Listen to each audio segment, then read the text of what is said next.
Hello, and welcome to another newsletter from Construction Programs and Results. I'm Michael Stone, and I will be sharing this newsletter with you. We hope you had a good holiday season, good food, wonderful surprises under the Christmas tree, and a relaxing time with your family. The Christmas season is one of my favorite times of the year, and at my age, I have many fond memories with family, and I hope you do as well. With all the stuff going on associated with the viruses that have attacked mankind, I'm seeing more and more references to doing business with cost-plus contracts. Most of the discussions are centered around how to deal with the constant changing of material, labor, and subcontractor pricing on jobs. On our website, markupandprofit.com/article/cost-plus-contracts, you can read the 39 reasons we have posted to avoid cost-plus contracts. On our website, we have many other articles we have posted on why to avoid cost-plus contracts. We also have articles on how to address the material cost increases in your contracts and how to handle material and installed cost allowances.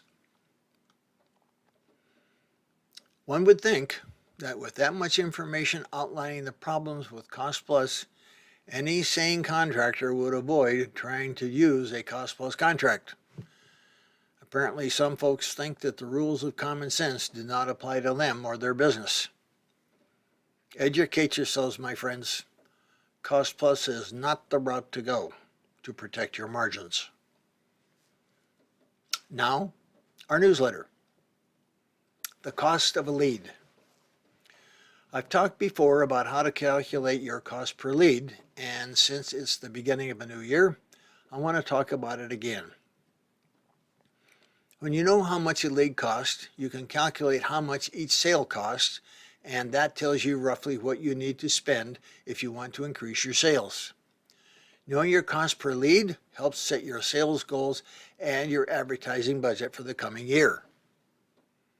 These aren't difficult calculations, and taking the time to do them is one of the little things that can make a difference in your bottom line. To calculate your cost per lead, you need to know two things: how many leads come in and your marketing cost. How many leads were generated? Before you count how many leads were received, you need to define what constitutes a lead. You should count on the requests that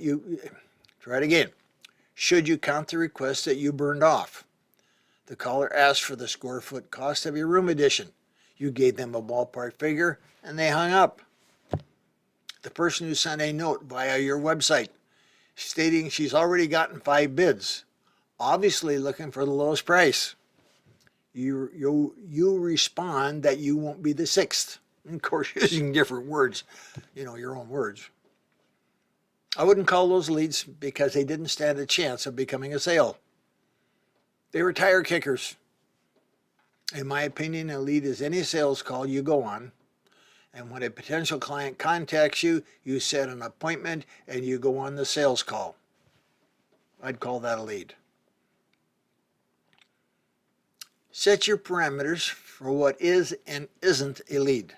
The important thing is to not change your parameters once they're set. Consistency is what matters here. That said, look back to see how many leads you received over the last 6 months or year. And if you don't have records, now is a very good time to start keeping track of your leads over the next 6 months at least. Your marketing costs. Advertising is everything you do that puts your name in front of the buying public. There are many ways contractors advertise their services. I've often heard contractors say, "We don't advertise, we work by referrals." But they have signs on their trucks. They hand out business cards. Their crews wear company t-shirts. They post job signs on every job, and their company name is painted on their tools and equipment. They have letterheads and envelopes with their company name and logo on them. All of that is advertising. Other advertising costs to consider are: how many hours are spent by you or your employees on marketing, and what's the value of those hours? How much have you spent on graphic designers? If you do your own graphics, what's the value of your time, and what's the cost of the software? What's your printing cost for marketing materials? Do you pay anyone to manage your social media? What did you pay for your website design? Developing a website can be a major expense, especially if it's done right. Assume your website will last maybe 5 years before it needs to be redone. So spread your total development cost over those 5 years. What's your cost for website hosting and maintenance? How much have you paid for professional job site photos or videos? Do you use a drone for job site videos? And what's the cost? Hopefully you don't use any lead generating businesses or SEO experts, but if you do, include the total cost here.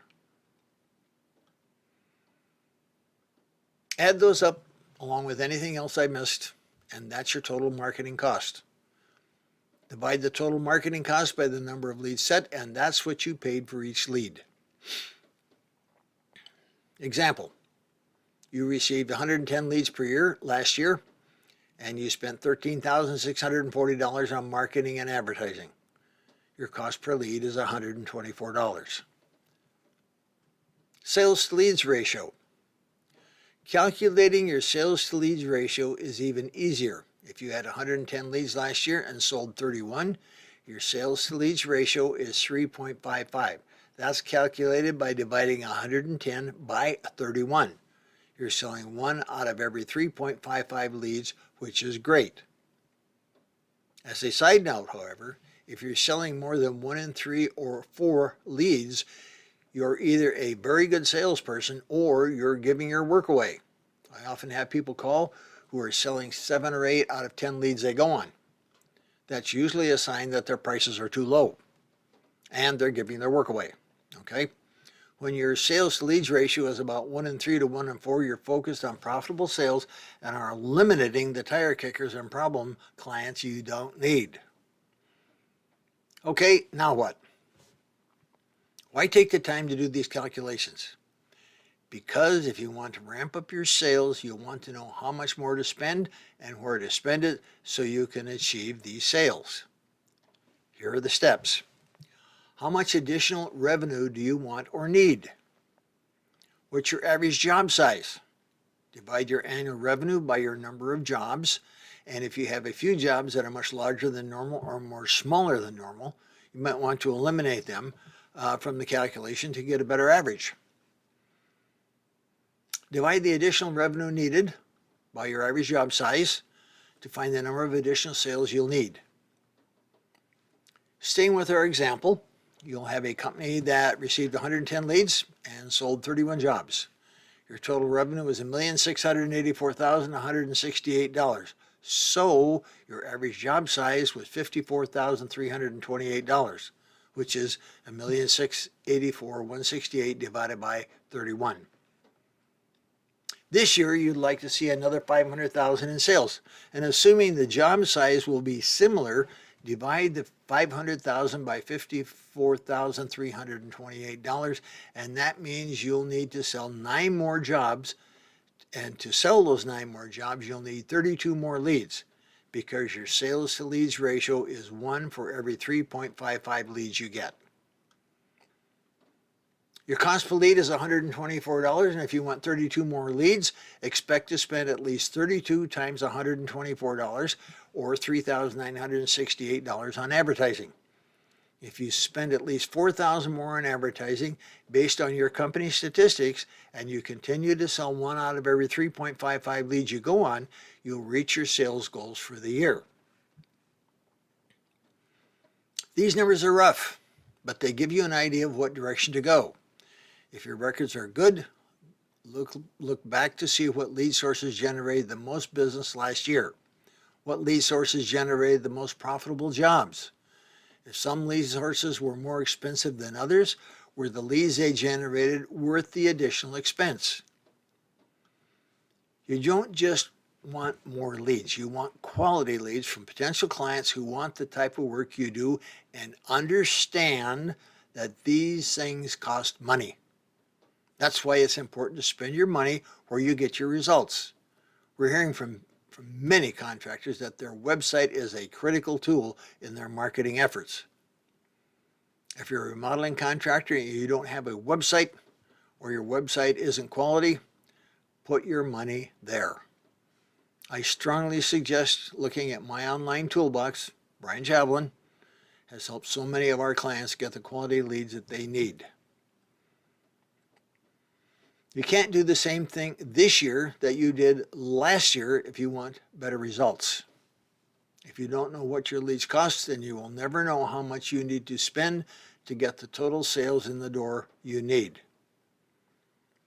Do the drill, my young friends, and watch your sales and your margins grow. Thanks again for watching, and may the profits be with you.